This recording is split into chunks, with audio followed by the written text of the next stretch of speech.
di balik piring porselen yang elegan dan kilau lampu kristal. Sebuah dapur menyembunyikan kebusukan tradisi. Arya hanyalah sous chef yang kelelahan, terjebak dalam bayang-bayang resep palsu dan intrik korporasi yang dingin. Namun saat Maya, seorang algojo bergedok konsultan, datang untuk menghancurkan segalanya, Arya harus memilih membiarkan warisan itu mati atau membakarnya menjadi sesuatu yang baru. Ketika pengkhianatan terjadi dan listrik padam, mampukah insting murni mengalahkan kalkulasi mesin? Apakah menghancurkan warisan masa lalu adalah satu-satunya cara untuk membangun masa depan? Berasal dari kota mana kalian? Silahkan tulis nama kota di komentar agar kita bisa saling kenal dengan dekat. Panas tajam menyengat kulit wajah. Suara desis mentega yang meleleh di atas wajan tembaga panas memecah kebisingan dapur Nusantara Heritage. Arya berdiri mematung di hotline. Tatapannya kosong menembus uap tebal yang mengepul dari kaldu daging yang mendidih lambat. Ia adalah sous chef, tangan kanan di dapur fine dining ini. Namun malam ini, pisau di tangannya terasa seberat jangkar kapal. 3 pesanan bebek betutu klasik tertunda di pes, menunggu sentuhan akhirnya. Di ujung ruangan, suara bariton Chef Baskoro, sang head chef, menggelegar memaki seorang komis muda yang salah memotong julian wortel. Dapur ini dioperasikan dengan rasa takut dan tradisi usang yang menolak mati. Arya menyeka keringat yang mengalir di pelipisnya dengan lengan seragam putihnya yang mulai kusam. Ia menaburkan microgreens di atas piring porselen besar itu, sebuah plating yang sama persis sejak restoran ini berjaya 10 tahun lalu. Tidak ada jiwa di sana, hanya pengulangan mekanis. Ia ingat alasan pertama kali ia memegang pisau, untuk menciptakan sihir, untuk mengubah bahan mentah menjadi emosi di lidah pelanggan. Kini, setiap hidangan yang keluar dari dapur ini terasa seperti artefak museum yang kehilangan nyawanya. Restoran ini perlahan tenggelam dalam kebangkrutannya sendiri, dan tak seorang pun, terutama Chef Baskoro, berani mengakuinya. Pelayan membawa piring-piring itu pergi ke ruang makan utama yang setengah kosong. Arya menatap bayangannya sendiri pada permukaan baja meja prep yang mengkilap. Bekas luka bakar kecil di lengan kirinya berkedut samar. Tiba-tiba, suara dering keras mesin cetak tiket memecah lamunannya. Arya menarik kertas termal yang menjulur keluar. Matanya menyipit membaca pesanan khusus yang dicetak dengan tinta merah tebal.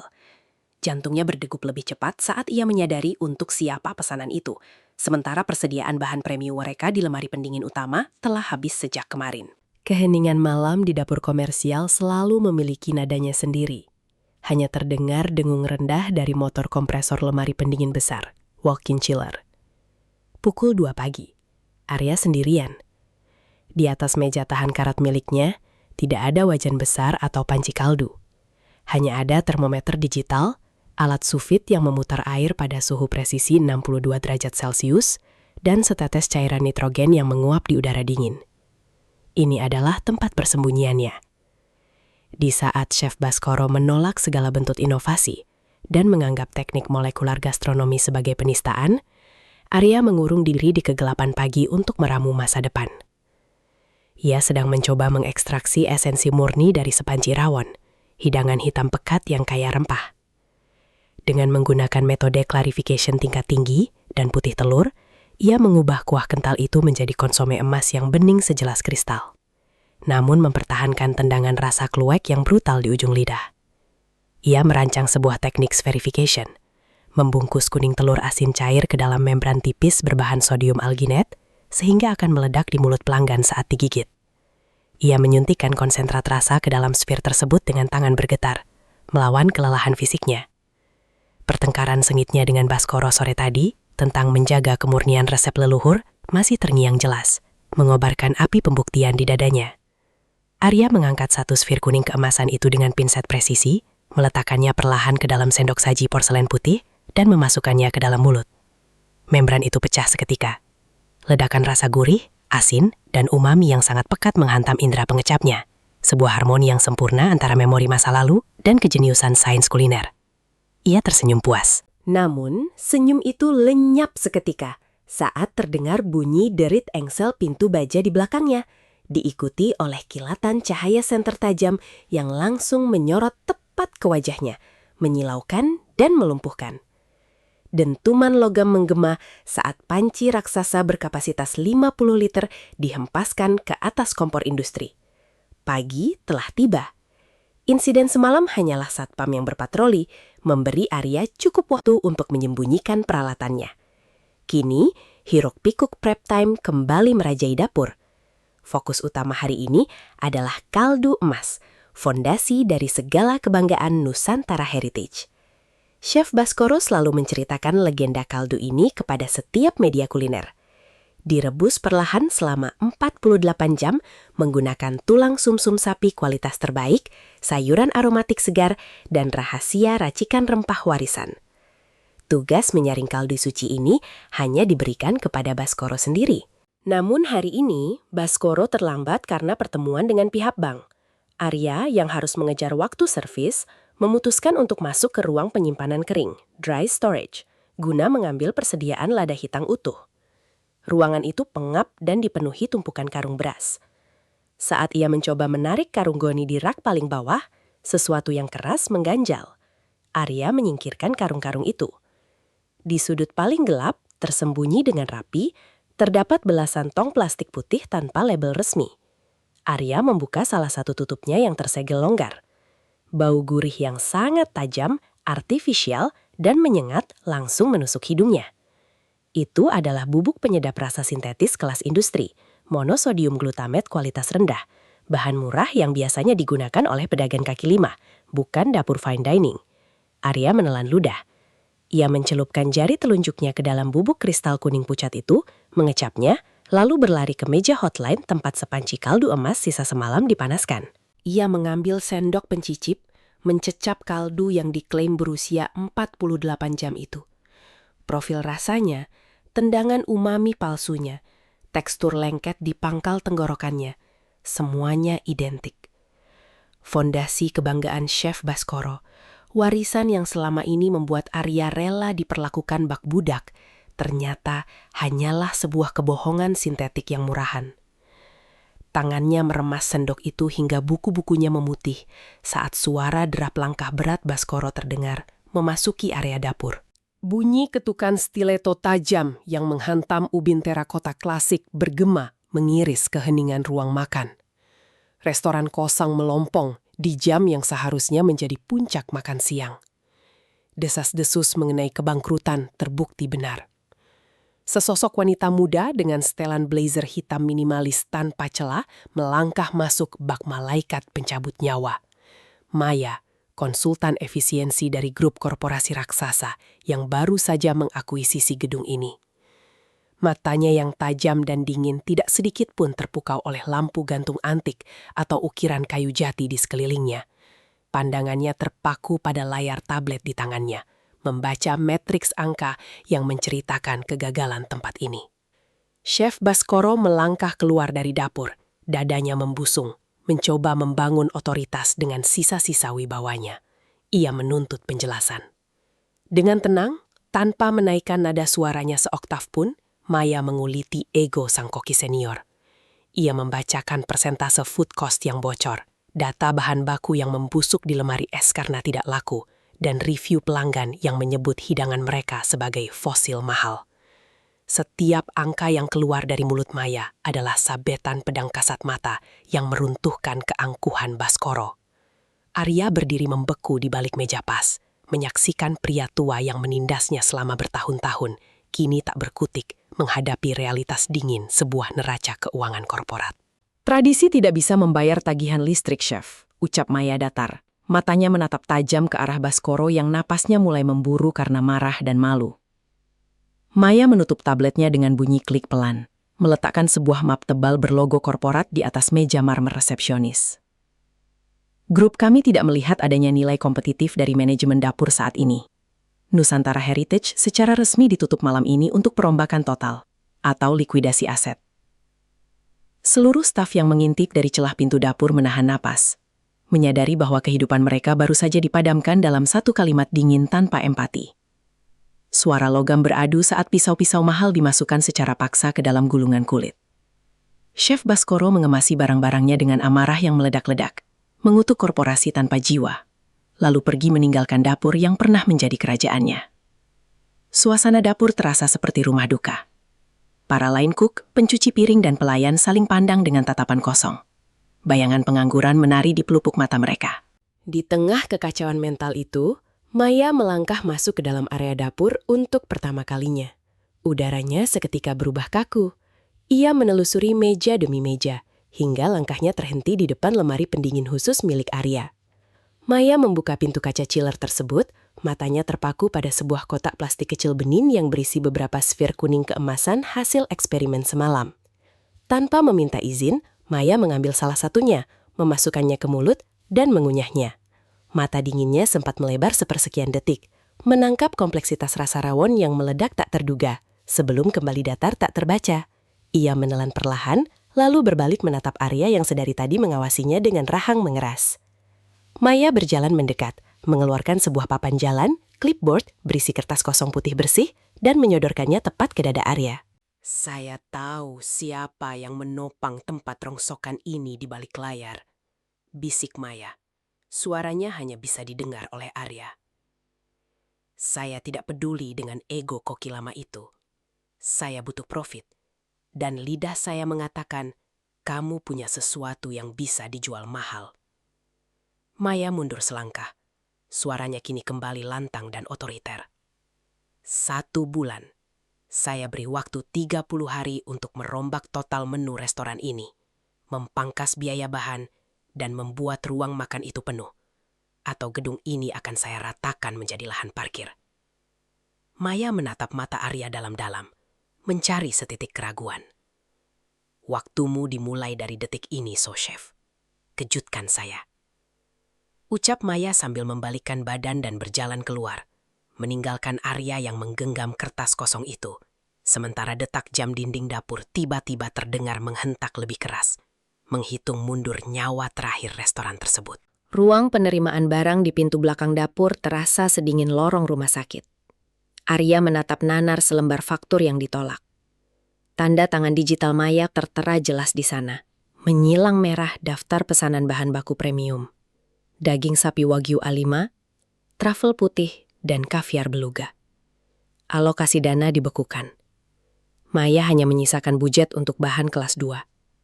Potongan daging keras, sayuran lokal, dan tulang sisa.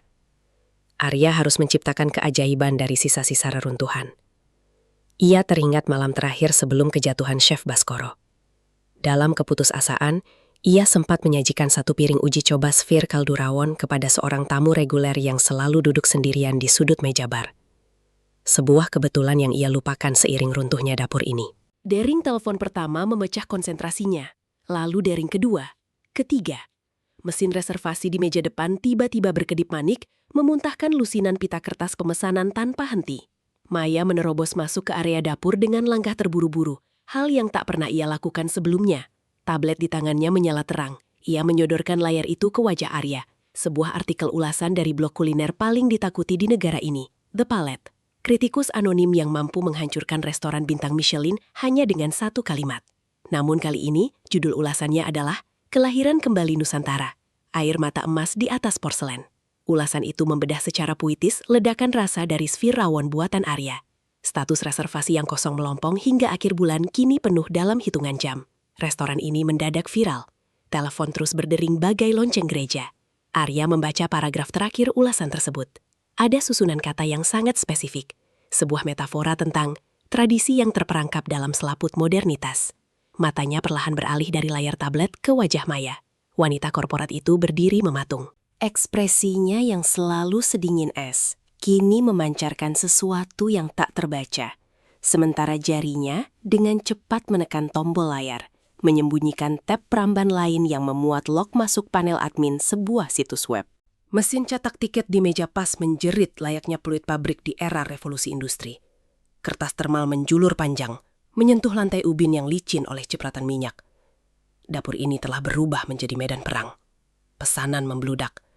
30 meja terisi penuh. Tekanan meremas setiap sudut ruangan. Namun, mesin ini tidak berjalan selaras. Separuh kru dapur, para loyalis Chef Baskoro, bergerak dengan tempo yang lambat secara sengaja. Mereka adalah sisa-sisa feodalisme masa lalu yang menolak tunduk pada Arya, sang sous-chef yang tiba-tiba naik takhta. Di ujung garis saute, Rico, sang line cook bertato, menyeringai tipis sambil membiarkan wajan berisi bawang merah terkaramelisasi hangus. Asap hitam mengepul. "Buang itu, mulai dari awal," bentak Arya, suaranya nyaris tenggelam oleh derau ipas exhaust. Ia merebut wajan itu dari tangan Rico, melemparkannya ke bak cuci, dan mengambil alih stasiun kerja. Arya memasak dengan kecepatan mesin, tangannya bergerak dari wajan ke piring dengan presisi mematikan. Di ambang pintu ruang makan, Maya berdiri memegang stopwatch, mata tajamnya mengawasi setiap detik yang berlalu. Meja nomor 8 sudah menunggu 18 menit, Chef. Buang pesanan itu, biaya kompensasi keterlambatan terlalu tinggi. Suara Maya sedatar mesin otomatis, memicu amarah kru yang sudah kelelahan. Arya menggebrak meja prep dengan keras, menghentikan seluruh aktivitas. Makanan ini keluar saat sudah sempurna, bukan saat spreadsheetmu mengizinkannya. Arya menantang tatapan Maya, membela sisa harga diri krunya. Sebuah keheningan tegang menguasai ruangan, hanya diisi oleh suara desis daging di atas piring besi. Pelayanan malam itu berakhir dengan sukses yang brutal.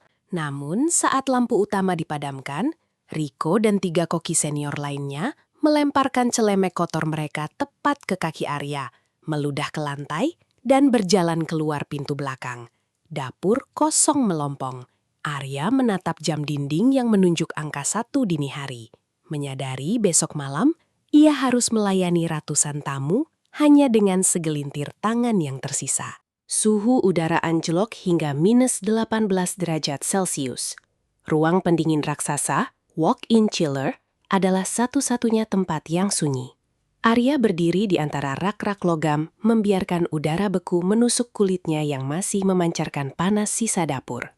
Ia butuh pelarian dari keperdian krunya. Pintu baja yang berat tiba-tiba berderit terbuka. Maya melangkah masuk, memeluk map tebalnya di dada. Pintu baja di belakangnya mengayun menutup kembali dengan bunyi klik yang solid. Mereka kini berdua, terkurung dalam kotak es raksasa. Maya mulai mengoceh tentang rasio staf terhadap hasil, tentang bagaimana mereka harus memangkas menu menjadi setengahnya besok agar selamat dari keterbatasan tenaga kerja.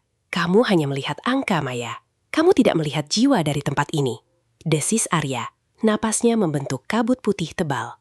Maya tertawa sinis. Suara tawanya kering dan tajam. "Jiwa tidak bisa dipakai untuk membayar tagihan supplier. Ego senimanmu itu yang akan membuat kita semua tenggelam." Arya melangkah maju, memangkas jarak di antara mereka. "Dan perhitungan korporatmu akan membunuh makanan ini sebelum sampai ke meja." Argumen mereka meledak. Logika berbenturan dengan gairah. Namun di tengah debat panas itu, mereka menyadari satu hal. Mereka memperjuangkan kelangsungan hidup restoran ini sama kerasnya. Visi mereka berbeda, namun ambisi mereka identik. Udara semakin menggigit. Bibir Maya mulai pucat kebiruan. Ia menggigil, melipat lengannya lebih erat. Arya menyadari suhu mulai berbahaya. Ia berbalik dan meraih gagang pintu baja. Ia menariknya. Terkunci. Ia menekan tuas pelepas darurat. Benda logam itu macet, membeku oleh kondensasi yang tidak wajar. Arya mencoba mendobraknya dengan bahu, namun baja tebal itu tidak bergeming. Suara kipas pendingin di langit-langit tiba-tiba menderu lebih keras, menurunkan suhu ruangan ke tingkat ekstrim. Maya menatap Arya, kepanikan murni, untuk pertama kalinya meruntuhkan topeng profesionalnya. Mereka terjebak, dan alarm darurat di ruangan ini telah dinonaktifkan entah sejak kapan. Lampu pijar kecil menyinari deretan senduk pencicip yang berjajar rapi di atas meja. Mereka selamat dari insiden ruang pendingin. Penjaga malam menemukan mereka tepat sebelum hipotermia menyerang. Namun, dingin yang sesungguhnya kini menjalar di dalam diri Arya. Ia menunduk menatap sepanci saus demi-glace yang direduksi selama 12 jam. Ia mengambil 1 sendok, meniupnya pelan, lalu mencecapnya. Kosong. Arya menelan ludah kering. Ia menambahkan sejumput garam laut kasar, mengaduknya, dan mencicipinya lagi. Tetap kosong. Tekanan mental, kurang tidur, dan fluktuasi suhu ekstrim telah memicu mimpi buruk terburuk bagi seorang koki. Taste fatigue. Saraf pengecapnya lumpuh total. Panic attack merayap naik ke tenggorokannya. Ia tidak bisa merasakan apa-apa. Manis, asam, asin, pahit, umami. Semuanya berubah menjadi tekstur tanpa rasa, bagaikan mengunyah kapas. Rico, yang kembali ke dapur karena kontrak kerjanya menahan gajinya, mengawasi dari sudut ruangan dengan senyum asimetris. Arya tahu ia tidak bisa menunjukkan kelemahannya. Ia mulai memasak mengandalkan insting murni. Mengukur garam dari beratnya di telapak tangan. Mengatur kematangan dari suara desis wajan. Menilai keseimbangan asam dari aroma uap yang menyengat hidung. Ia menjadikan reaksi mikro pada wajah Riko sebagai barometer saat menyuruh pria itu mencicipi kaldu. Hari ini adalah tenggat akhir penyerahan menu tanda tangan, signature dish, kepada Maya untuk disetujui direksi. Arya menatap piring terakhir. Daging merpati bakar dengan lapisan glaze beri hitam pekat, dihias debu rempah. Tangannya bergetar hebat. Ini adalah perjudian buta. Jika instingnya meleset sedikit saja, karirnya tamat. Pintu kantor Maya terbuka. Wanita itu melangkah keluar, bersiap melakukan pencicipan final. Arya menyodorkan piring tersebut. Maya mengambil pisau dan garpu, memotong daging itu perlahan. Arya menahan nafas.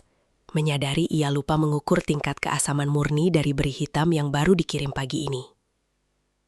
Mata tajam Maya terpejam perlahan saat potongan merpati itu menyentuh lidahnya. Keheningan dapur terasa menyiksa. Jarum jam di dinding seolah berhenti berdetak. Lalu, Maya membuka matanya. Ia meletakkan alat makannya dengan elegan. Keseimbangan yang luar biasa. Tingkat keasamannya memotong lemak daging dengan sempurna. Ia mengangguk pelan. Sebuah pengakuan validasi yang jarang ia berikan. Arya mengembuskan nafas panjang, menekan getaran di lututnya. Ia selamat. Rahasianya aman. Malamnya, setelah dapur dibersihkan dan semua orang pulang, Arya menyelinap ke ruang kantor sementara Maya. Ia membutuhkan salinan kode vendor untuk pesanan bahan segar besok pagi. Kantor itu remang-remang. Hanya layar komputer yang menyala menyajikan kurva grafik pendapatan. Di atas meja, terdapat tas kulit Maya yang terbuka sedikit, dan sebuah map tebal yang isinya tumpah ke lantai. Arya berjongkok untuk memungut kertas-kertas itu. Matanya tertuju pada sebuah kliping koran tua yang sudah menguning. Judul utamanya, Pendiri Nusantara Heritage terdepak oleh akuisisi korporasi kejam. Di bawah judul itu, terdapat foto pria paruh baya yang tampak hancur, menggandeng seorang gadis kecil yang menangis. Arya menatap wajah gadis kecil di foto itu. Rahang yang tegas, mata observan yang tajam. Itu adalah Maya. Tangan Arya beralih ke dokumen berikutnya. Bukan lembar kalkulasi profit seperti yang selalu Maya bicarakan di dapur, melainkan cetak biru arsitektur komersial dengan judul dokumen Proyeksi Pembongkaran Nusantara Heritage dan Konversi Menjadi Lahan Komersial. Jadwal bulan depan. Arya tertegun. Maya tidak dikirim untuk menyelamatkan tempat ini. Ia bukan konsultan efisiensi. Ia adalah sang algojo yang menyusup untuk memastikan restoran yang merebut kehidupan ayahnya ini hancur rata dengan tanah, seketika saat puncaknya telah tercapai, agar kejatuhannya terasa lebih menyakitkan. Suara langkah kaki berderap di lorong. Ketukan stiletto tajam yang sangat dikenal Arya bergema mendekati pintu kantor. Bunyi kertas tebal yang dihempaskan ke atas meja mahoni memecah kesunyian ruangan. Maya membeku. Ujung sepatunya yang runcing berhenti mengetuk lantai. Di hadapannya, Arya berdiri dengan dada naik turun. Nafasnya memburu, menghembuskan aroma tajam bawang putih panggang dan kelelahan murni.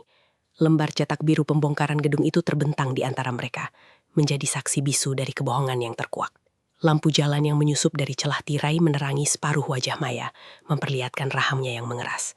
Untuk pertama kalinya, topeng porselen sang konsultan efisiensi retak. Tidak ada lagi matriks angka.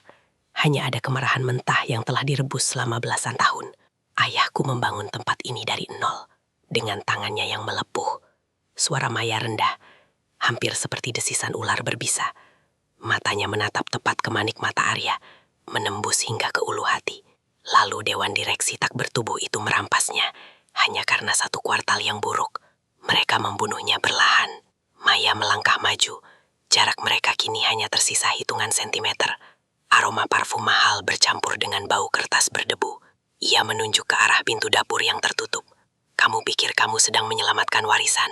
Kamu sedang memasak untuk para pembunuh, Arya. Aku di sini untuk memastikan panggung mereka runtuh saat mereka sedang duduk manis di atasnya. Arya menelan ludah yang terasa setajam pasir. Saraf pengecapnya yang masih lumpuh membuat mulutnya terasa kebas. Sebuah ironi yang menyakitkan.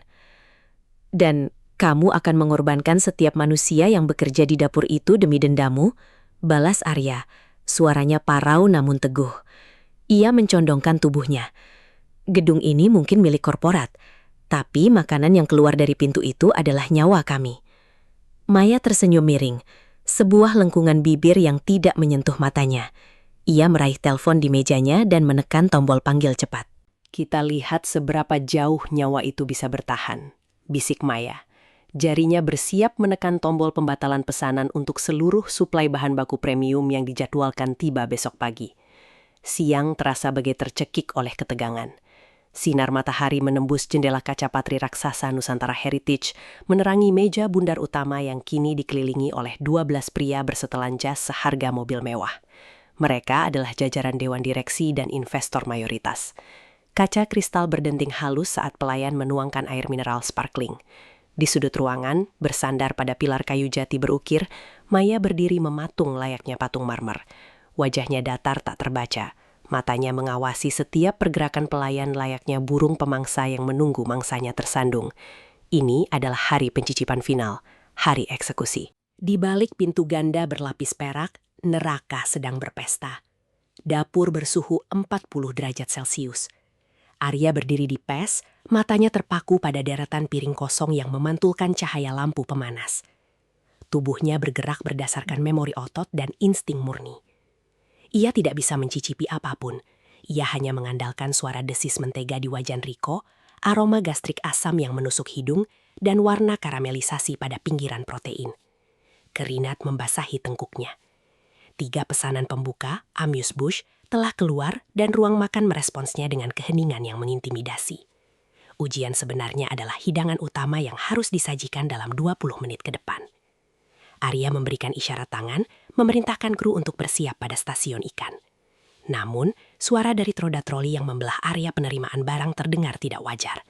Arya menoleh, melihat asisten logistik berlari masuk dengan wajah pucat pasi. Troli baja itu kosong melompong. Tidak ada kotak insulasi yang seharusnya berisi ikan gindara premium tangkapan liar pesanan mereka. Pintu belakang dapur terbuka lebar, memperlihatkan truk pemasok yang mesinnya masih menyala, namun bagian bak kargonya telah kosong bersih. Maya telah menepati janjinya semalam. Waktu seolah melambat saat Arya menatap jam digital di dinding merah yang terus menghitung mundur tanpa belas kasihan. Tidak ada ikan, tidak ada daging cadangan. Suara asisten logistik bergetar, memecah kepanikan yang mulai merayap di dada setiap kru dapur. Riko, sang line cook, menyeringai tipis sambil terus mengaduk saus di wajannya. Arya menerobos masuk ke dalam bilik pendingin utama, menyingkirkan rak-rak berisi sayuran lokal. Di sudut paling bawah, hanya tersisa 2 ember plastik hitam berisi ikan lele lokal berukuran raksasa. Bahan makanan murah yang biasa digunakan untuk makanan staf, bukan untuk direksi yang mengenakan jam tangan turbilon. Bau lumpur dan lumut menguar-kuar dari ember tersebut, menampar wajah Arya yang basah oleh keringat dingin.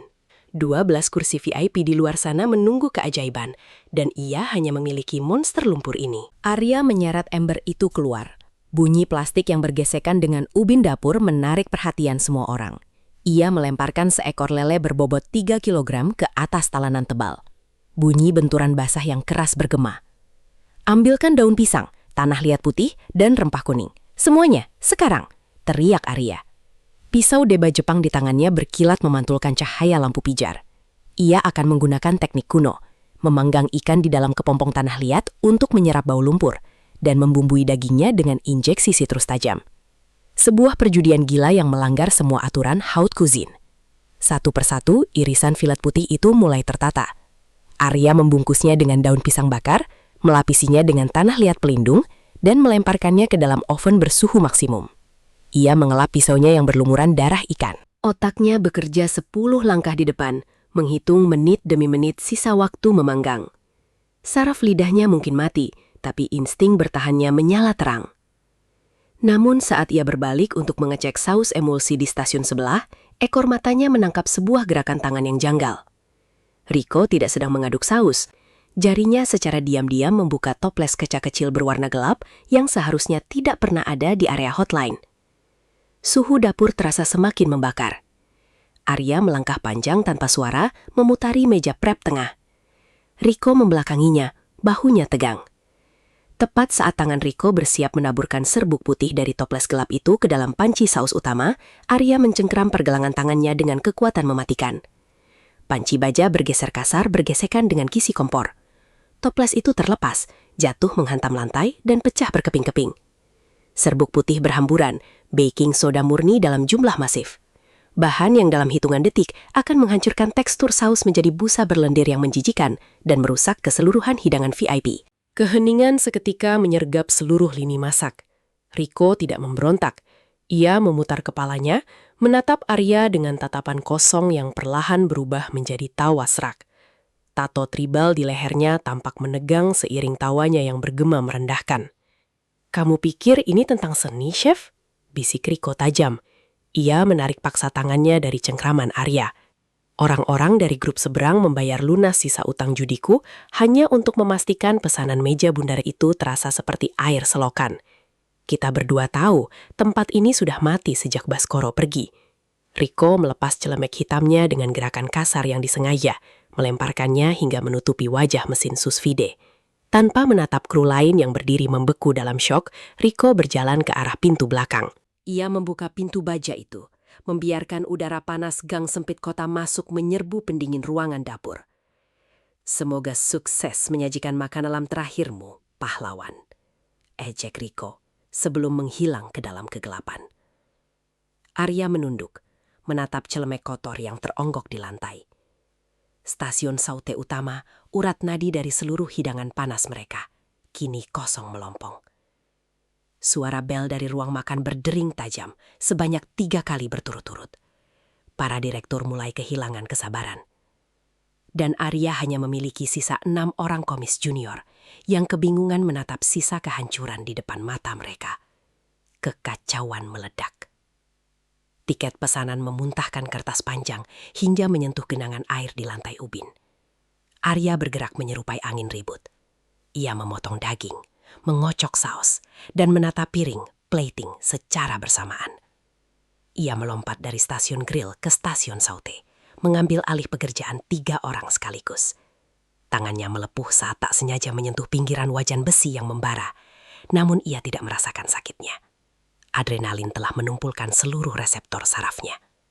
Di seberang pintu ayun berlapis kaca, ia bisa melihat siluet para pria berjas itu mulai menatap jam tangan mereka.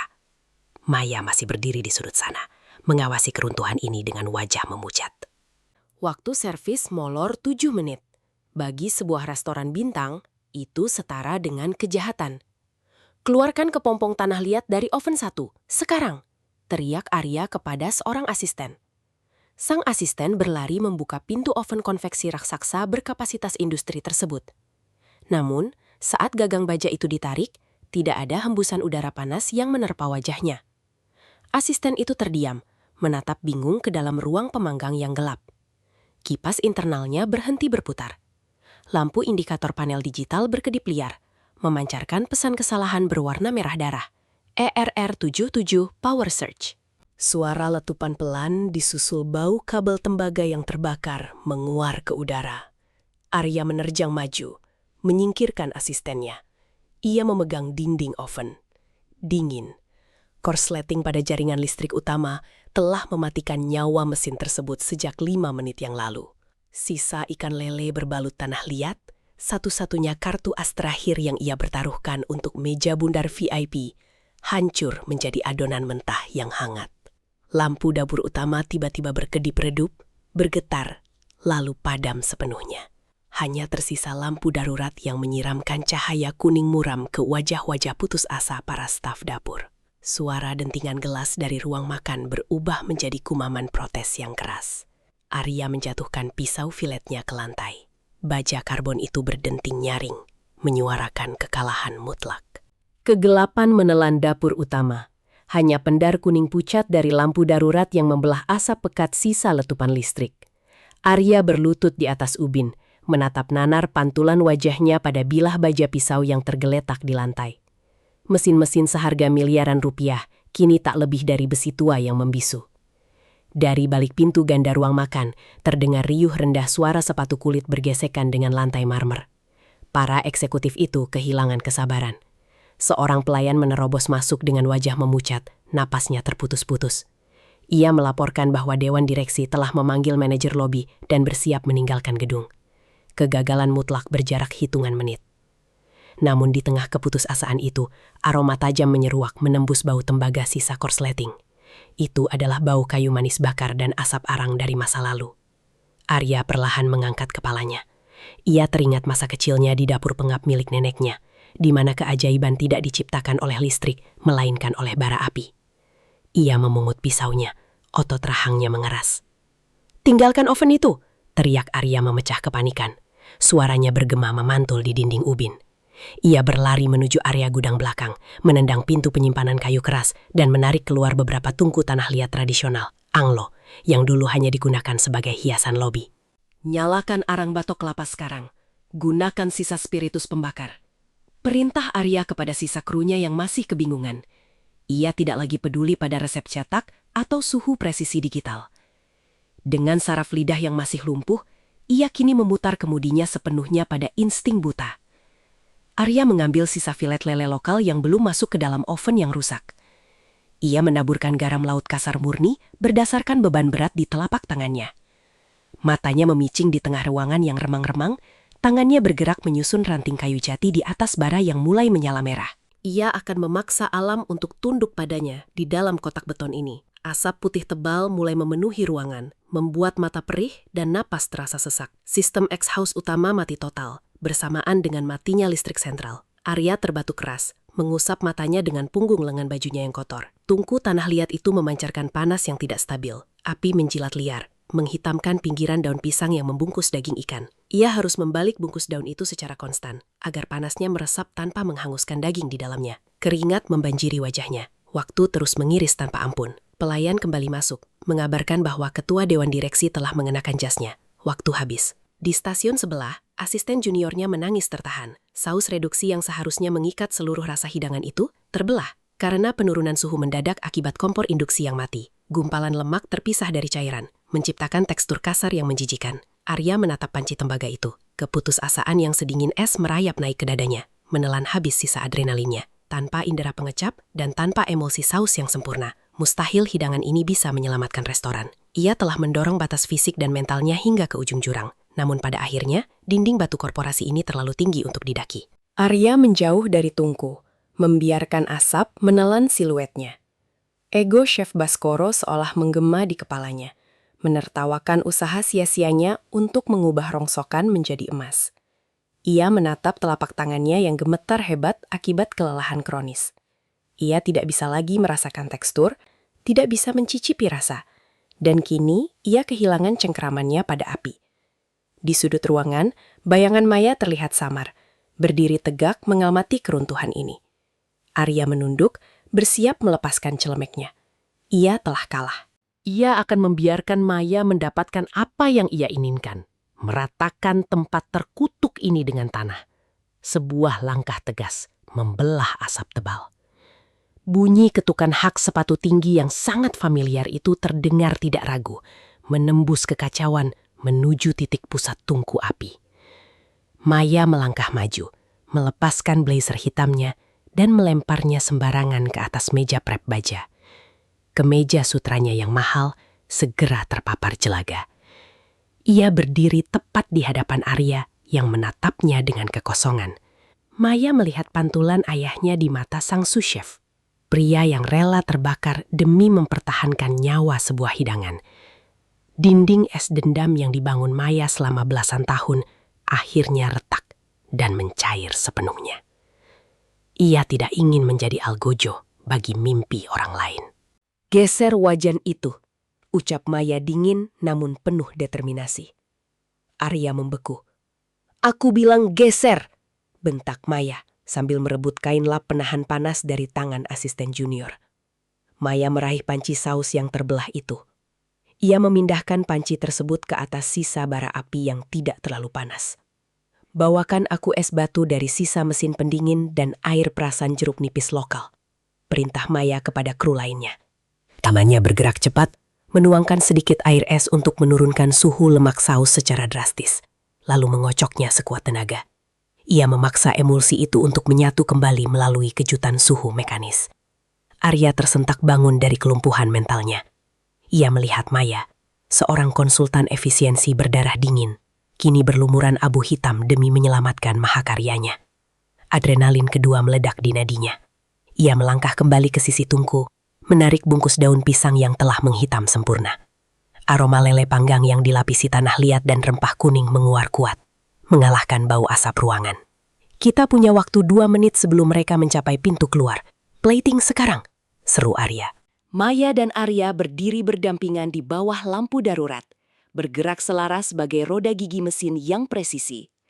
Mereka meletakkan daging putih sehalus sutra itu di atas porselen belap, menyiramnya dengan saus reduksi yang kembali mengkilap. Pintu ganda ruang makan berayun terbuka dengan kasar.